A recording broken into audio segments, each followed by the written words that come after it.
All right, so Yellowjackets is back. They aired the first two episodes of season 3 last Friday, and I thought that they were really good. I think it is off to a better start than season 2 already.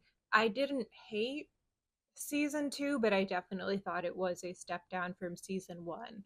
Season 1 just had this kind of like kinetic momentum, and I think the storylines in both the 90s timeline and the present day timeline really coalesced nicely. Mostly, I think it was the adult plotline of season 2 that really lagged for me, like spending all those time with those cops who really sucked, even if the short one was kind of hot.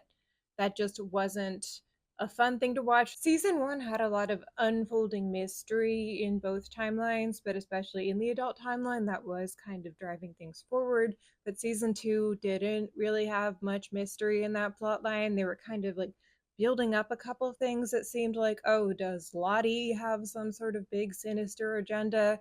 Does Walter have some sort of big sinister agenda? But neither of them really do. I mean, I do think that Lottie is shady.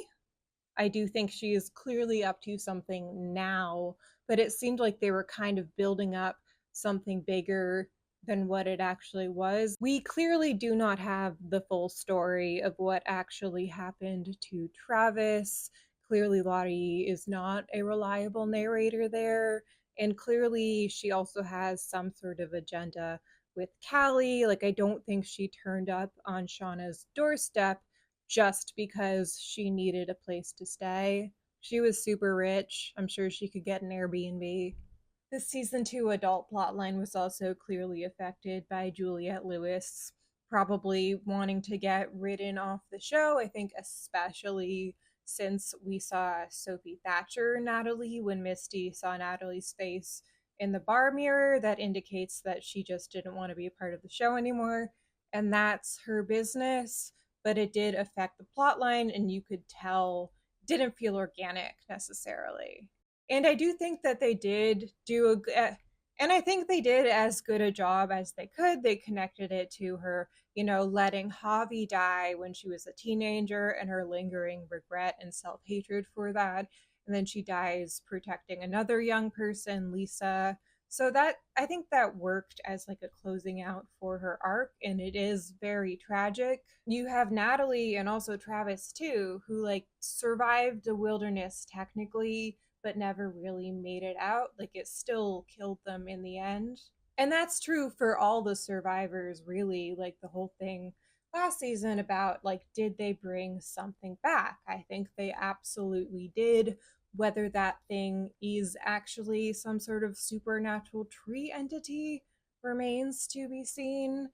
I tend to be a truther on the supernatural element. I do think just that would be more interesting and fun.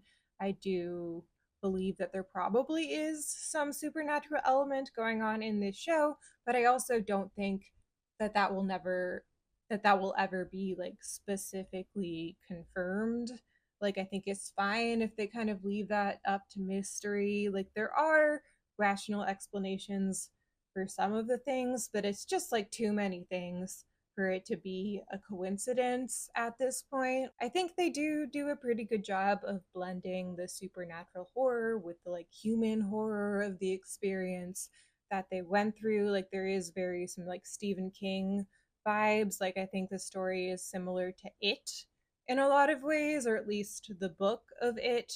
The movies were set up with like the child movie and then the adult movie, but the book is told sort of going back and forth from the perspectives as the adults are recalling this horror they experienced in their childhood. And I think, I mean, the supernatural entity in this Yellowjackets is literally called It too, but it's like a thing where it never really was killed. You never really ended it, and now you need to finish some unfinished business. Like, I think in It, the cycle of it is 27 years, but this was like 25 years. So it could be some sort of supernatural entity like that that was dormant and then kind of woke up at the beginning of season 1 when a bunch of shit seemingly started happening to the adult survivors.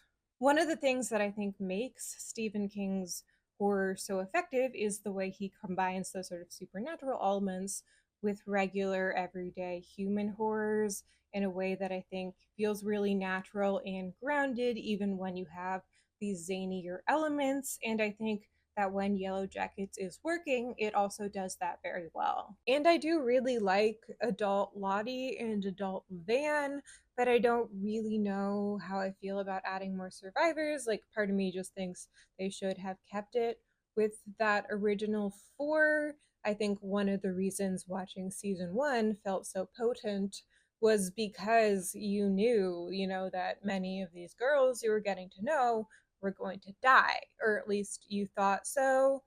But now, like, I think most of the named characters that we know are survivors. Besides the survivors, the other named characters that we know, I guess, are like Akila, Mari, Jen, and now Melissa. Melissa is the name of the girl who wears the baseball cap. I keep wanting to call her Hannah for some reason, but her name is Melissa, and it seems like she is the one they're suggesting might actually be back from the wilderness. And I really don't like the idea of there being another survivor unless it's Coach Ben.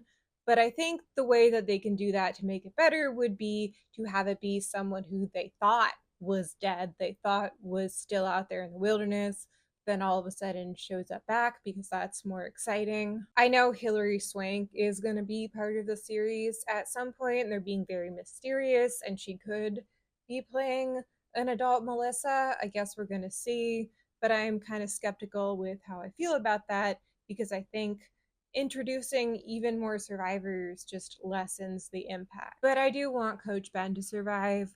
I supported Coach Ben even when I thought that he actually did burn down the cabin on purpose. I am very glad to see that he is still alive and doing okay, I guess. I mean, he's eating, he's hunting, he seems as healthy as he could be, at least physically, mentally. Maybe there's something going on there. It seems like he is talking to someone. Maybe it's his hot boyfriend he was hallucinating last season. We still don't know what the deal with Javi's friend was that he had, that he told Ben about when he was staying in that same tree system. So I guess it could potentially be other people there. Like, we still don't know what happened to Crystal's body. It seems like it probably would have had to be moved. Like, there would have been signs. If it had been dragged away by an animal, there would have been remains. I know some people have theorized that Javi's friend was actually just evil Ty, and I think that seems plausible. I don't really like the idea of there being other people living out there in secret with them, really. But I think that knowing that most of these girls and Travis are going to survive does kind of lessen the poignancy of the 90s storyline. Like, I think at this point, the characters who we have names for, who I'm pretty certain are going to die, are Mari, Akila, and Jen. And the only one of them that I really feel sad about is Akila. I mean, Jen seems nice. It's fine. They dropped a new Jen in this episode, though. So clearly she was not a very well established character. And I do love Mari. I think she's hilarious. But they are going out of their way to make her actively unlikable. And then I guess there are also at least two random unnamed girls. And Akila, I do think, is doomed because she's just too sweet to make it out alive. I think that would kind of go against the ethos of the show. Like, she does kind of have those Laura Lee vibes, like someone who is genuinely pure of heart, but it takes something dark in you to survive. Like, this is not a the good guys make it through and survive in the end story. And Akila did still hunt and eat people, but she also named it Duck Mortimer and then gave it to Travis when he was feeling upset. She's not going to make it. These two episodes were very solid. They were very fun. I had a great time watching them. I'm just going to talk about the two episodes as a lump because I watched them together and I don't exactly remember which episode was which. And I think I'm going to do the adult plot line, then the teen plot line, just so I don't drive myself crazy bouncing backward and forward. I think that the adult plotline is off to a great start so far. I think it's already better than season two's. I enjoyed watching these scenes for the most part. Seems like there's going to be some cool intrigue with this potential, maybe Melissa, maybe new survivor, who knows. She's making prank calls and dropping secret mixtapes. I am very intrigued. I really liked the stuff with Callie and Lottie. I really like Callie as a character, but I feel like the first two seasons didn't quite know how to use her. But I really enjoyed her little mess around sleepover with Misty and Lottie in these episodes. I thought that was really fun. Callie is clearly her mother's daughter in like good ways and bad ways. And I love Shauna. I mean, I love all the characters on this show. Like, really, I think that's part of why I enjoy watching it so much, even when I think some plot lines are kind of sagging a little bit, except for those cops. I love all of my friends. Like, I don't understand people who get into shows like this or like House of the Dragon or something who get really moralistic about the characters and like, oh, they did bad things. Like, yeah, no shit. That's the point of the show. And I love it. I hope they keep eating people. It's great. House of the Dragon is about who's your favorite war criminal. Yellowjackets is about who's your favorite cannibal. Excellent. Lottie clearly has some kind of an agenda when it comes to Callie. I think that is why she went to Shauna's house. We saw at the end of last season when she saw Callie in the woods, she was like, oh my god, you're so powerful. So clearly she thinks that Callie has some kind of connection to it. We saw in the 90s timeline last season that Lottie got super attached to Shauna's other child, to Callie's brother, and thought that he was going to have some sort of big magical purpose. And it seems like she's maybe projecting that now onto Callie. And Callie is clearly looking for information because, of course, she is. You knew that your mother was in a plane crash where she ate people, maybe. Wouldn't you want to know more about that? It was really cute to see Callie and Lottie just sitting together watching reality TV and braiding each other's hair. You kind of think about it, Lottie probably hasn't had like real friendships. Not that this is necessarily a real friendship, this is a teenager that she is manipulating. But like she went from being in the wilderness to being in a loony bin to running a cult.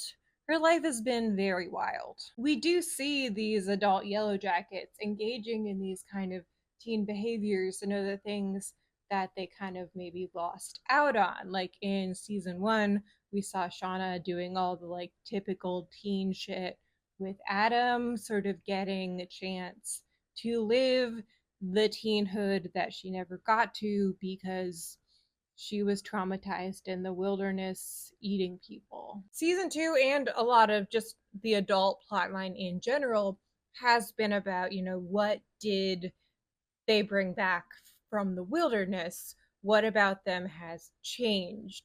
And like Shauna, honestly, she wins the going through it in the wilderness award. It's not a competition, but I think that she wins it. And we hear that like when Shauna got back, she never really got to live the life that she wanted to. She wanted to go to Brown and do all these things, and she ended up living this life that I think is fundamentally unsatisfying to her and kind of repressing this much darker side, which clearly popped out a little bit in season one. There is a real human cost of all this trauma to the people around them. Like Shauna literally killed a guy whose only crime really was being very passionate about MILFs. And if that's a crime, lock me up. We had Travis and Natalie who really never got any sort of semblance of their lives back. It seems like they were constantly struggling with substance abuse issues and just struggling with living life in general. And we see in this episode in the 90s plotline how Lottie really like aggravated a lot of that stuff for Travis and like forcing him to keep taking mushrooms and keep connecting with this thing that is clearly traumatizing and scaring the shit out of him.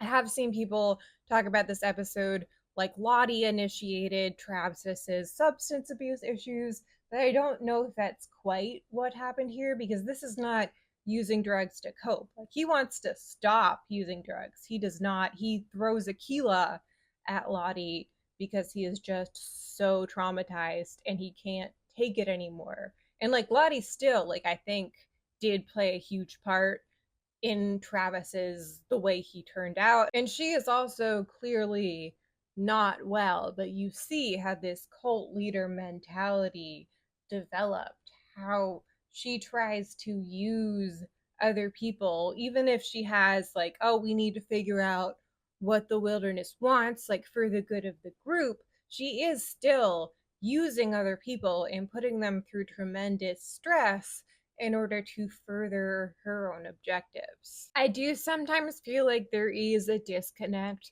between the older and younger versions of these characters, but also I think that is to be expected because they're different actors. And also, these are the adult versions of these characters. Clearly, they have been changed by what they went through in the wilderness. I think the character who seems the most similar between the adult and teen versions is Misty.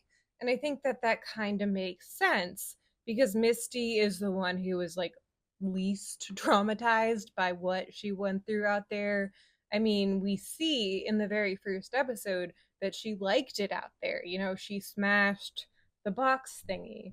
And yeah, we know that that thing was not actually a transmitter. It was just a flight data recorder. So she didn't actually hinder the rescue effort. But the point of that scene is that Misty has this like deep desire to be needed, and that being in the wilderness fulfilled that for her. She clearly desires the kinship and connection it gives her with the other Yellowjackets, but she also clearly enjoyed the power she had over them by having these abilities. Like we see that continue on to her adult self and her job at the nursing home, where she clearly like gets off on traumatizing her patients. And I do like Walter. He's a weird little freak. I love weird little freaks.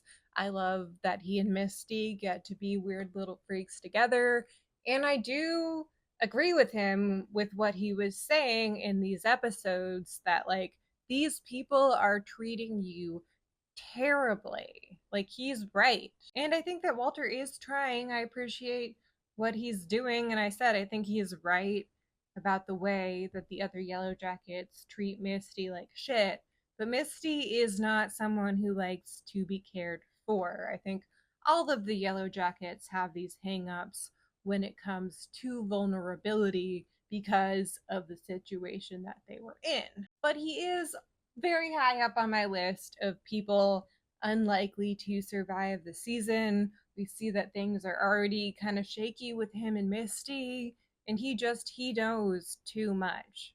Really, one of my biggest issues with season 2 and really the ending of season 2 was the way that they wrapped up the Adam plot line with him like framing those two cops.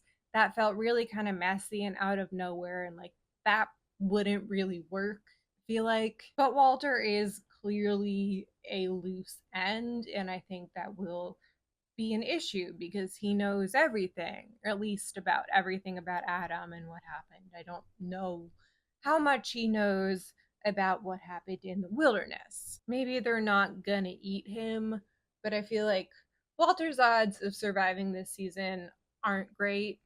Also, it would be kind of funny if they ate him. Like, I kind of want them to eat someone in the adult plotline. And Thaisa, I think, is the other one who, at least outwardly, seems a little less changed by her time in the wilderness. Obviously, we know that that is not true, but we do hear that Thaisa really did accomplish all of the things that she wanted to do even before she went into the wilderness. But we also hear that it just kind of felt empty to her, that maybe she materially achieved this success, but she still didn't really feel anything. It didn't feel the way that it was supposed to. And we also, of course, know that she like literally carried back this like evil other side. That was one of the creepier parts of season one.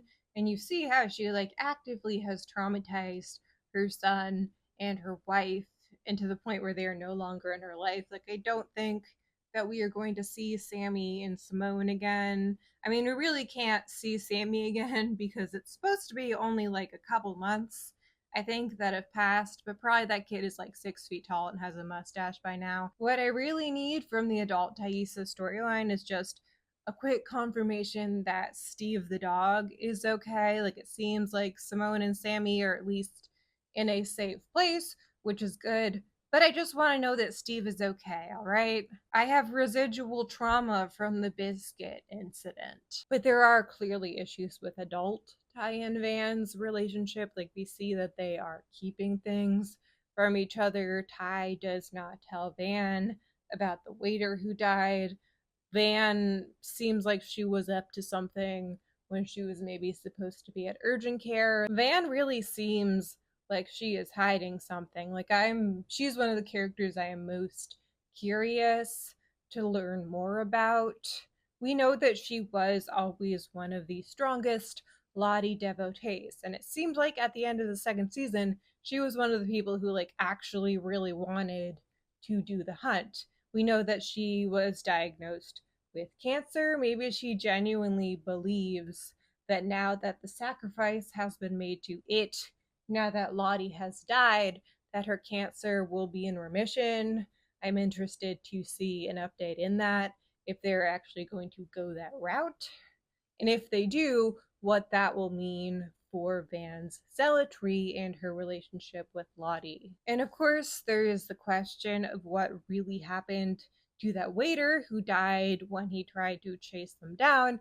It's another situation where there is a rational explanation for that. Like, maybe he just had a heart condition that got triggered when he was in shock because he almost got hit by a bus and that other guy had to pull him back. But of course, we are wondering if, it did it, if it's some sort of sacrifice. Clearly, Thaisa thinks that something might be up because she seemed very freaked out, and we saw her burning that matchbook. And the Ty and Van Dine and Dash plotline in this episode, I thought did kind of highlight what I think is one of Yellowjackets' biggest hit or miss things, which is the needle drops. Like, this show has some really, really excellent and effective needle drops, and it also has some very clunky ones. And sometimes I think that they really overuse them. Like the I think we're alone now, running just as fast as we can, holding onto one another's hands, when they are literally running just as fast as they can, holding onto one another's hands. That was just very clunky and really bumped for me.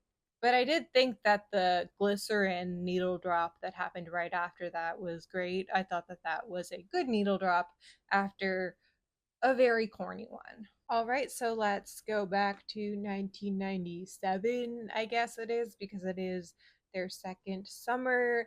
And I think the big thing that jumped out to me about the 90s plotline was just how pristine everything in the wilderness looked, in this really like weird an uncanny way, like the way that all the huts were all perfect and swirly and aesthetically pleasing, and those like skins that they were wearing at the feast were just like so white and pristine.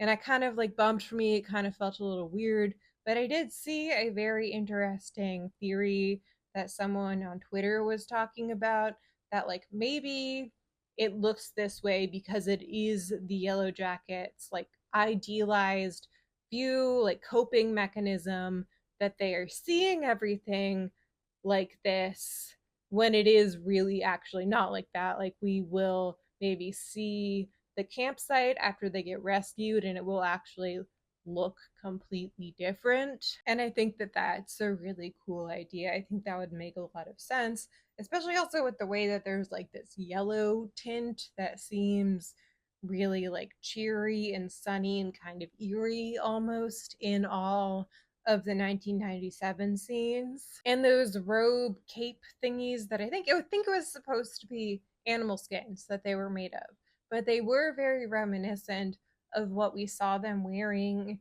in the sort of vision or hallucination that they had when they were all eating Jackie. Or I guess I don't know if that was actually like an active hallucination that supposedly all of these girls were having, or if that's just some sort of kind of artistic whatever. But I do think that was an interesting connection and a further possibility that somehow what we are seeing in this timeline is not necessarily what is really happening. But even though they are in a relatively stable and prosperous place, there are clearly power struggles going on. There's the feud between Shauna and Mari. There's people doubting Natalie's leadership qualities. And we also got some information in this episode that suggests that it probably wasn't actually Coach Ben who burned down the cabin.